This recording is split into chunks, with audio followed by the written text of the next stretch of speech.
Hey, it's Mark Ferguson with Invest for More, and I'm back at a house flip we have been working on. We're going to show you a progress video, and of course we had something crazy happen at this house, and I will show you that here at the end.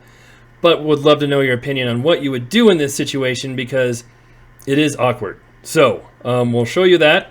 It's kind of towards the back of the house, and then we'll show you the progress on this house as well. So this is a flip we bought kind of from a wholesaler, another agent. Maybe they're a wholesaler, we're not really sure, but we paid $195,000 for it. It's probably worth close to $300,000. Doesn't need a ton of work, but it did need some major stuff done, like the roof, which is done. And those could be asbestos tiles, maybe not, or the siding.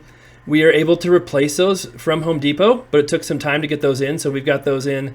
There's the backyard, which I'm not going in, which I'll show you why.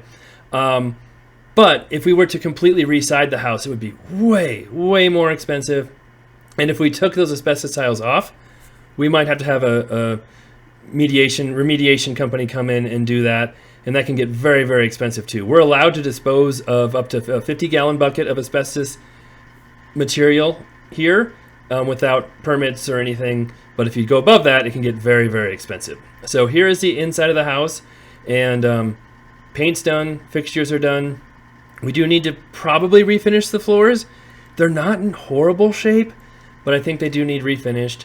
And we still need a kitchen. That's just a minor detail we need.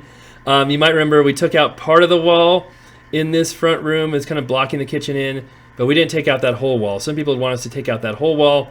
Then you're bringing in a massive header, doing a lot of support work, something that we don't want to mess with. And that is not a massive header that goes across. It just stopped right there at the end of that wall. So here's where the kitchen will be. That is coming in very, very soon. That's actually the same flooring we had at the laundromat. You might recognize it. We had some left over. I think our guys kind of overestimated a little bit on how much they would need, but that worked out okay. Awkward where the furnace and water heater is, but there's really no other choice if you want a washer and dryer. So we're leaving it how it was when we found it. It'll kind of be awkward, but still usable. And then this house did have new windows already. That was nice. We didn't have to do too much major work. The bathroom, we did flooring.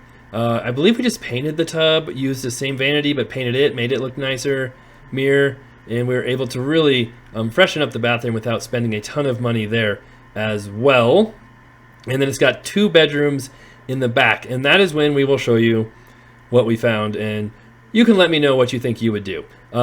This bedroom, pretty much done, like I said, except for the flooring. The floors are almost good enough, like I said, not to refinish, but I think they do need refinish. There's just a few spots where they are pretty worn, pretty stained, have some issues. But part of me is like, man, what if we just clean this up and maybe oil them a little? I don't know, we'll see.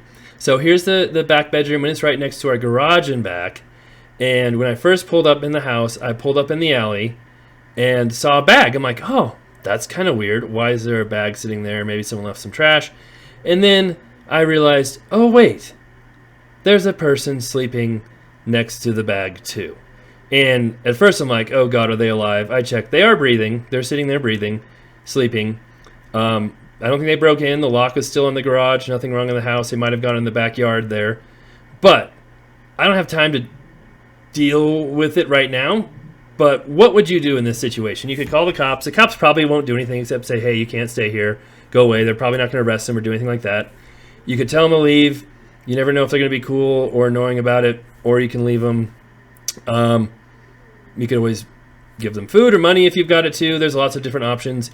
Today I was tight on schedule, so my option was not deal with it. But in other situations, especially my office, where we've had this happen, I talk to them, try and let them know they can't be here. They need to go because we have a little girl dance studio in our office, and they get kind of freaked out. And we've had other homeless people literally yelling at them. So in those cases, we always do something. But in this case, I let it go. Good or bad, love to hear what you think. And we'll, of course, have an update on this house once it's finished.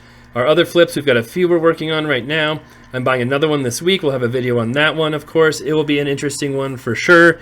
The laundromat may or may not get open this week. It's going to be really, really close. That would be super amazing. We have some updates on the other older laundromat, commercial rentals, all kinds of stuff coming up. So stick around. We'll have a lot more coming up here soon. And yeah, curious what you would do in this particular situation.